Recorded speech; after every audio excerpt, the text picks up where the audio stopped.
इस हिमालय से कोई गंगा निकलनी चाहिए। सिर्फ हंगामा खड़ा करना बुलडोजर बाबा का मकसद नहीं, इनकी कोशिश है कि भारत की तकदीर बदलनी चाहिए। जय श्री राम। भारत माता की, भारत माता की, भारत माता की। वंदे वंदे इस हिमालय से कोई वंदे सियावर रामचंद्र भगवान की, मां जानकी की, माता जानकी की।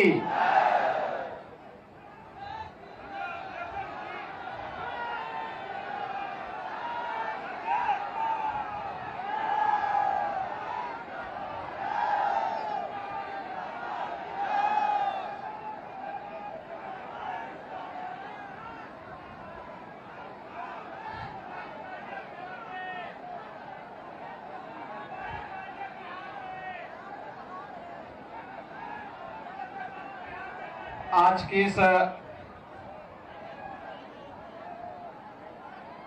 चुनाव नामांकन सभा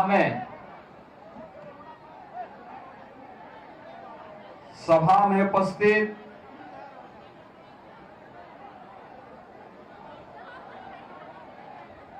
बिहार सरकार के मंत्री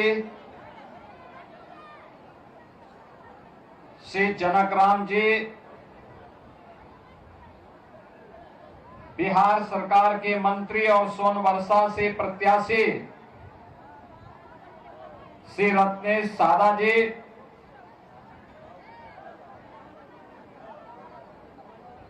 सहरसा के लोकप्रिय प्रत्याशी डॉक्टर आलोक रंजन जी,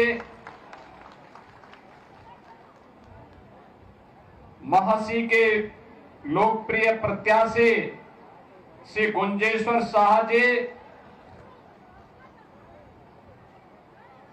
सिमरी बख्तियारपुर से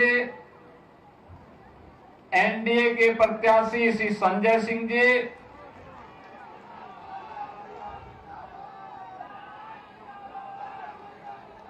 हजारीबाग के लोकप्रिय सांसद श्री मनीष जायसवाल जी,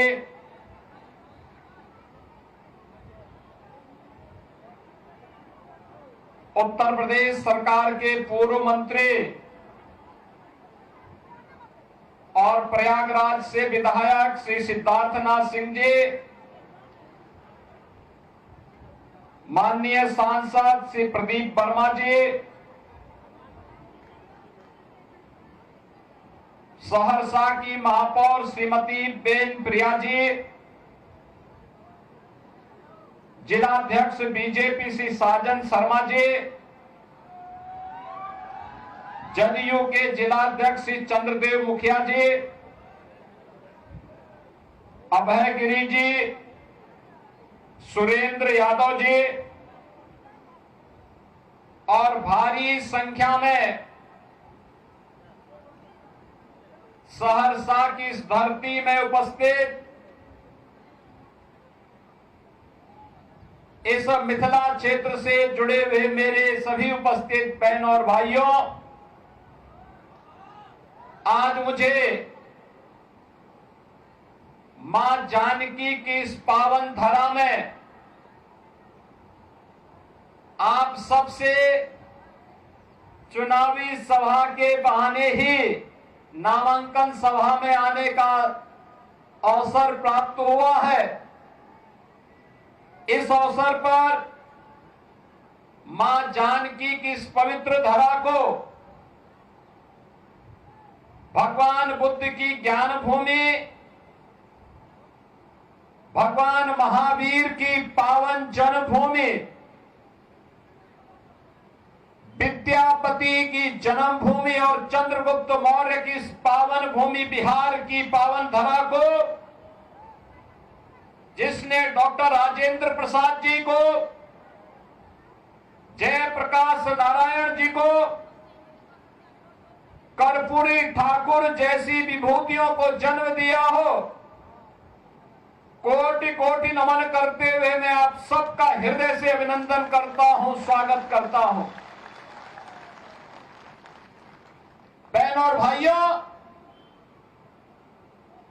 उत्तर प्रदेश और बिहार ये केवल राम और मां जानकी के मिलन की ही भूमि नहीं है, यह हम सब की एक साझी विरासत, साझी संस्कृति, आस्था और साझे भविष्य का प्रतीक भी है। और उसी साझी विरासत को एक साथ आगे बढ़ाने के संकल्प के साथ मैं आज उस पावन संकल्प के साथ जोड़ने के लिए आपके बीच में यहां पर उपस्थित हुआ हूं।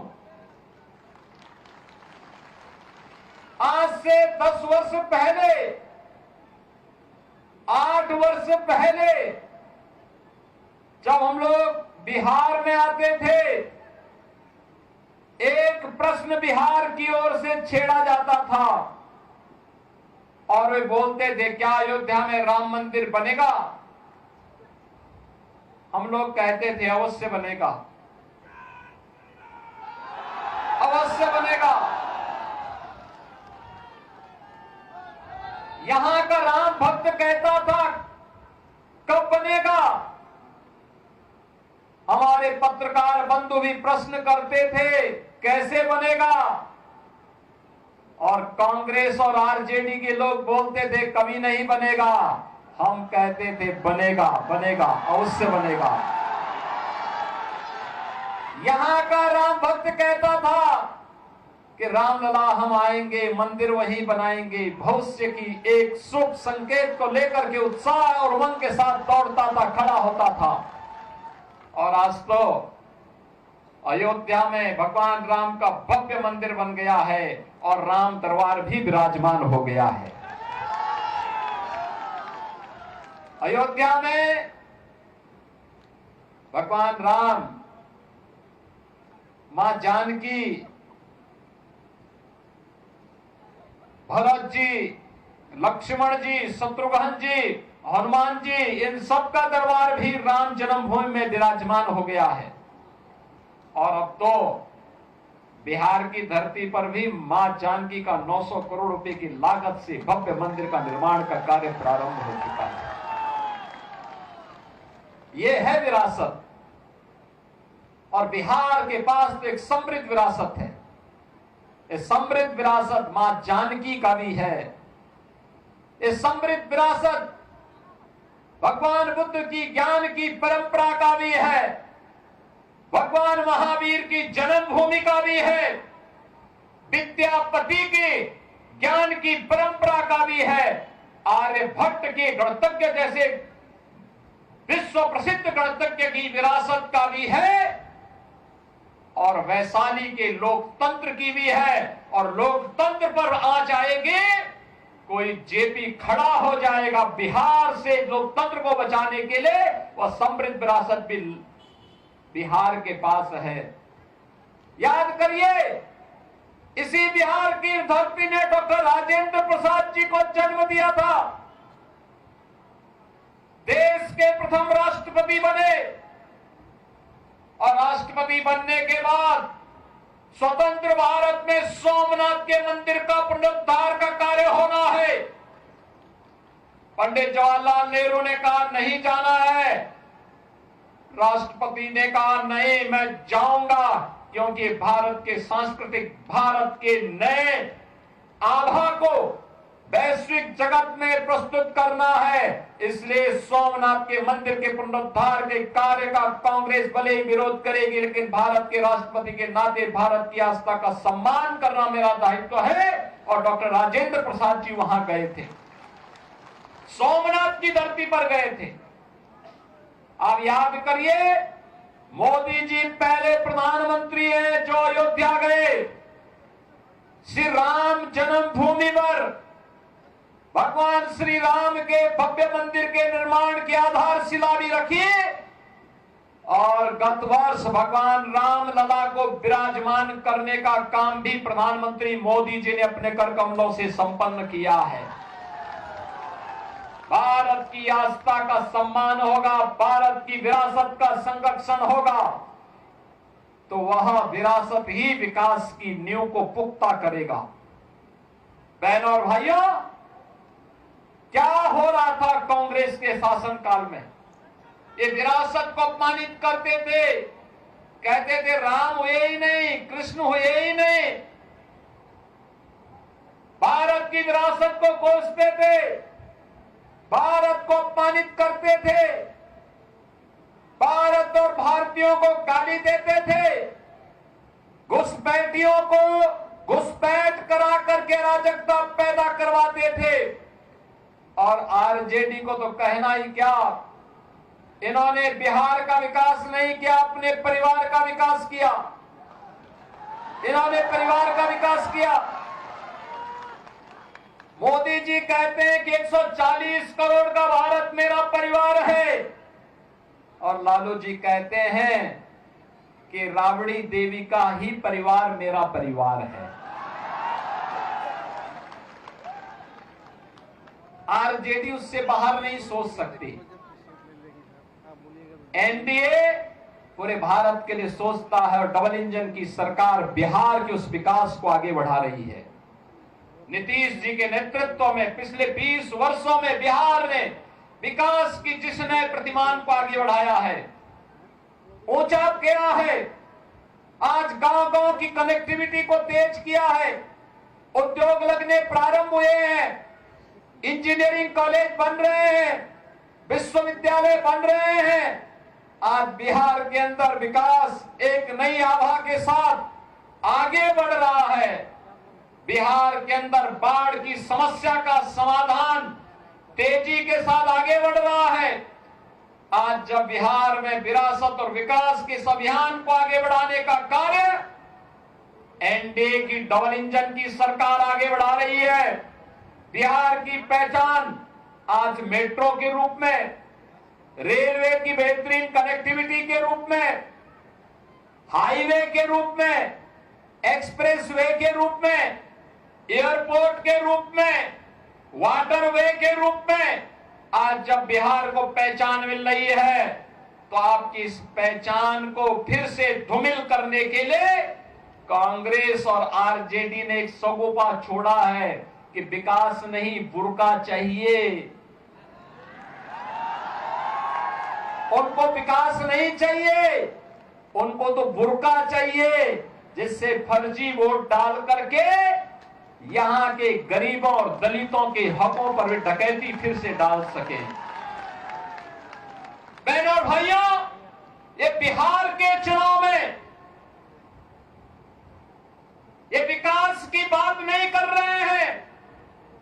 इनको विकास नहीं चाहिए, इनको बुर्का चाहिए। फर्जी वोट डलवाएंगे लेकिन चेहरा नहीं दिखवाएंगे। तीर्थ यात्रा में विदेश जाएंगे, एयरपोर्ट पर चेहरा दिखाएंगे, अपना वहां पर पासपोर्ट दिखा करके अपनी फोटो भी दिखाएंगे, लेकिन बिहार में वोटिंग होगी तो कहेंगे कि नहीं, बुर्का को छेड़ो मत, चेहरा दिखाओ मत, फर्जी वोट डलवाने दो, जिससे बिहार के गरीबों के हकों पर फिर से डकैती डाली जा सके। कांग्रेस और आरजेडी आज ये साजिश कर रही है, लेकिन इनकी साजिश सफल नहीं होने पाएगी। अब इनकी साजिश को सफल नहीं होने देना है, और इसीलिए हम आपके पास आए हैं कहने के लिए, बिहार के सामने कांग्रेस और आरजेडी ने पहचान का संकट खड़ा किया था। याद करिए, इन लोगों ने हर जिले में एक एक बड़ा माफिया पाल डाला था। वो लूटता था, विकास के पैसे को हजम कर जाता था, गरीब के लिए आने वाला पैसा स्वयं खा जाता था। गांव में कोई भी कार्य नहीं हो पाता था। 4 महीने बाढ़ से बिहार त्रस्त रहता था। न हाईवे, न रेलवे, न मेट्रो, न कोई नई विश्वविद्यालय, न कोई इंजीनियरिंग कॉलेज, न कोई चिकित्सालय, कोई सुविधा नहीं मिल पाती थी। और विरासत को तो अपमानित करते ही थे। पर्व और त्योहार आता था, पहले से ही लोगों में अपशकुन नजर आने लगता था कि पता नहीं कहां दंगा हो जाए, कहां गुंडागिर्दी करके किस पर कहर पड़ जाए। बहनों और भाइयों, ये डबल इंजन की सरकार आने के बाद दंगे बंद हुए, गुंडागिर्दी बंद हुई, अराजकता बंद हुई, विकास तेजी के साथ आगे बढ़ा है। आज मेट्रो के रूप में विकास की योजनाओं का लाभ भी बिहार को मिल रहा है। तेजी के साथ गरीब कल्याणकारी योजनाओं का लाभ बिना भेदभाव के हर गरीब को, हर गांव को, हर किसान को, हर नौजवान को उपलब्ध करवाया जा रहा है।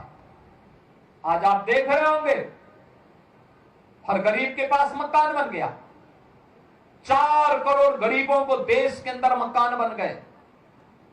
सर्वाधिक दिनों तक कांग्रेस ने शासन किया, लेकिन वो मकान गरीब का नहीं बना पाई। हर गरीब के घर में शौचालय बन गया, हर गरीब को उज्ज्वला योजना का फ्री कनेक्शन मिल गया, हर गरीब को 5 लाख रुपए की स्वास्थ्य बीमा का, आयुष्मान भारत की सुविधा का लाभ मिल गया, और हर गरीब के लिए फ्री में राशन की सुविधा का लाभ भी मोदी जी ने सब पूरे देश के अंदर 80 करोड़ भारतीयों को उपलब्ध करवा दिया। पहले ये कहां जाता था?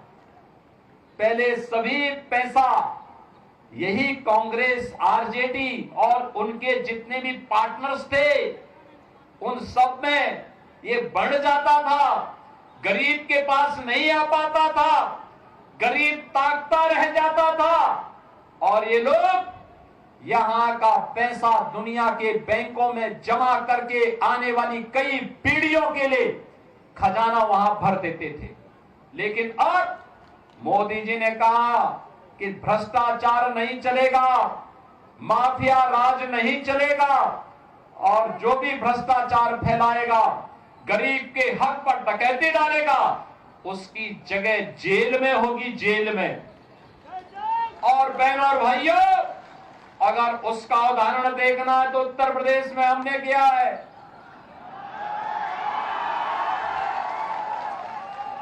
सिद्धार्थनाथ सिंह जी हमारे विधायक हैं, मंत्री रहे हैं हमारे साथ में उत्तर प्रदेश में। इन्हीं की विधानसभा में एक माफिया था, दुर्दांत माफिया था, उसके बंगले को हमने खाली करवाया और फिर बुलडोजर चलवाया। फिर उस वहां पर गरीबों के लिए आवास बनाए, हाई राइज बिल्डिंग बनवाई, और गरीबों को फ्री एक एक आवास उपलब्ध करवा दिया। ऐसे लखनऊ में भी होने जा रहा है। हर जनपद में वहां माफिया के द्वारा कब्जा की गई भूमि पर, और अगर किसी ने 10 एकड़ जमीन कब्जा की है और उसके पास अगर कुछ पुश्तैनी भूमि थी, तो सबको मिलाकर के ब्याज सहित वापस लिया गया, और वापस लेकर के फिर गरीबों को आवंटित करके गरीबों के मकान बनाए जा रहे हैं। बहनों और भाइयों, माफिया के खिलाफ, गुंडागिर्दी के खिलाफ, देशद्रोही तत्वों के खिलाफ, अराजकता फैलाने वाले तत्वों के खिलाफ अगर कोई लड़ पाएगा तो डबल इंजन की एनडीए सरकार ही लड़ पाएगी, एनडीए का कार्यकर्ता ही लड़ पाएगा। और वही कार्य आज एनडीए की सरकार बिहार के विकास के साथ कर रही है। हर क्षेत्र में विकास के नए प्रतिमान बिहार के अंदर बन रहे हैं। अब बिहार के सामने पहचान का संकट नहीं है। जो पहचान का संकट आरजेडी कांग्रेस ने बिहार के नौजवानों के सामने पैदा की थी। बिहार का नौजवान 2005 के पहले अपनी पहचान को छुपाता था, अपनी पहचान को छुपाता था, किसान आत्महत्या करने के लिए मजबूर होता था, पलायन होता था, उपचार की सुविधा नहीं थी, सड़कें नहीं थी।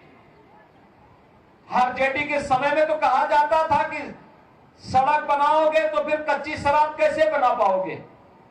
यही तो बोलते थे आरजेडी के लोग। बहन और भाइयों, आपकी पहचान को लोग कैसे धूमिल करते थे। जिस बिहार ने कभी देश को नेतृत्व दिया हो, जिस बिहार पर देश को गौरव की अनुभूति होती हो, जिस बिहार में पाटलिपुत्र भारत की राजधानी के रूप में पूरे देश को स्वर्ण युग में ले जाने का काम जिस बिहार ने किया हो, वह बिहार कांग्रेस और आरजेडी के समय अपनी पहचान के लिए मोहताज हो गया था। और फिर एनडीए की सरकार जब आई, बिहार को आज उसकी पहचान मिली है। और आज इसीलिए हम लोग आए हैं आपसे कहने के लिए, बीजेपी और एनडीए डबल इंजन की ये सरकार बिहार को विकास के पथ पर डबल स्पीड से ले जाने के लिए प्रतिबद्ध है। और विकास की इस प्रक्रिया में आप सबको जोड़ने के लिए आज मुझे सहरसा की इस पावन धरा पर आने का सौभाग्य प्राप्त हुआ है। आप सबसे मैं इस बारे में कहना चाहूंगा कि अब कोई भी बिहार को उस पुराने लालटेन युग में नहीं लेके जाएगा। अब तो एलईडी की दुधिया लाइट में नीतीश जी बिहार को लेकर के आगे बढ़ चुके हैं और बिहार के विकास को कोई बाधित नहीं कर सकता। और बिहार के इस विकास को आगे बढ़ाने के लिए ही आज आप सबका आह्वान करने के लिए मैं आपके बीच आया हूं। हमें जब भी अवसर मिला, हम लोगों ने उत्तर प्रदेश के अंदर इन महापुरुषों से प्रेरणा प्राप्त करते हुए कुछ न कुछ नया करने का काम किया है। बहन और भाइयों, सर्वे जयप्रकाश जी की पावन जन्मभूमि उत्तर प्रदेश और बिहार के जंक्शन में बलिया जनपद से सटे हुए है। सितादेरा में हम लोगों ने उनकी पावन जन्मभूमि पर उनका भव्य स्मारक बनाने का काम हम लोगों ने वहां पर किया है। वहां पर सदैव जयप्रकाश जी ने 1977 में कहा था, एक इच्छा व्यक्त की थी कि मेरी जन्मभूमि में एक चिकित्सालय बनना चाहिए और हो सके तो उसका नाम उनकी धर्मपत्नी प्रभा देवी जी के नाम पर रख दिया जाए। उत्तर प्रदेश में समाजवादी पार्टी की सरकार ये कार्य नहीं कर पाई, लेकिन ये सौभाग्य हमारा है 17 में हमारी सरकार आई, हम लोगों ने वहां के चिकित्सालय का नाम सदैव जयप्रकाश जी की धर्मपत्नी के नाम पर किया है। आज वहां की कनेक्टिविटी को बेहतर किया है और विकास की प्रक्रिया के साथ, तेजी के साथ सितादेरा भी आगे बढ़ चुका है। हमें उत्तर प्रदेश के अंदर एक नेशनल लॉ यूनिवर्सिटी की स्थापना करनी थी, हमने वह भी प्रयागराज की धरती पे किया। जब विश्वविद्यालय स्थापित हो रहा था, लोगों ने कहा किस नाम से होगा? हम लोगों ने कहा कि संविधान सभा के अध्यक्ष के रूप में डॉक्टर राजेंद्र बाबू का योगदान था, डॉक्टर राजेंद्र प्रसाद जी के नाम पर नेशनल लॉ यूनिवर्सिटी का नामकरण होगा। बहनों और भाइयों, आज बौद्ध कनेक्टिविटी की दृष्टि से अगर आप देखेंगे कितना बेहतर कार्य डबल इंजन सरकार बौद्ध परिपथ के रूप में कर रही है।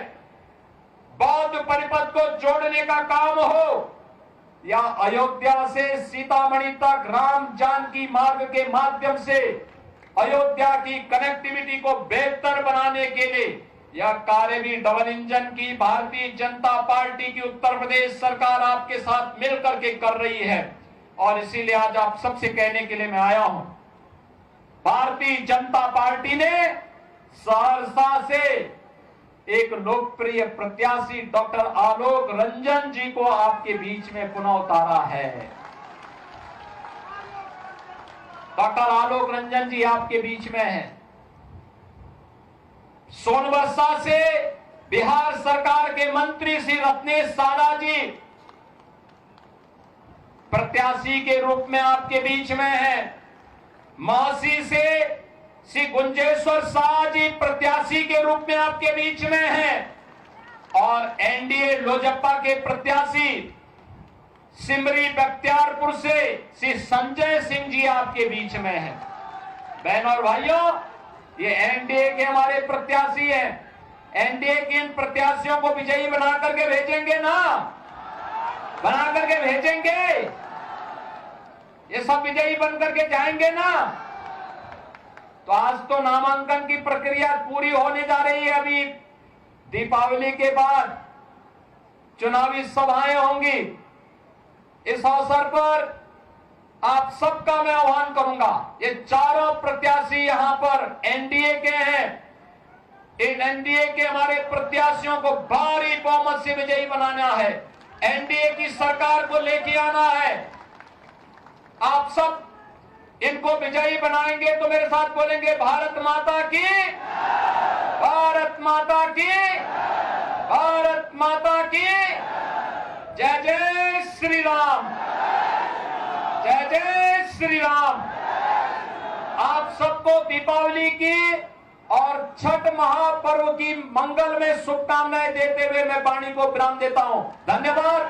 जय हिंद।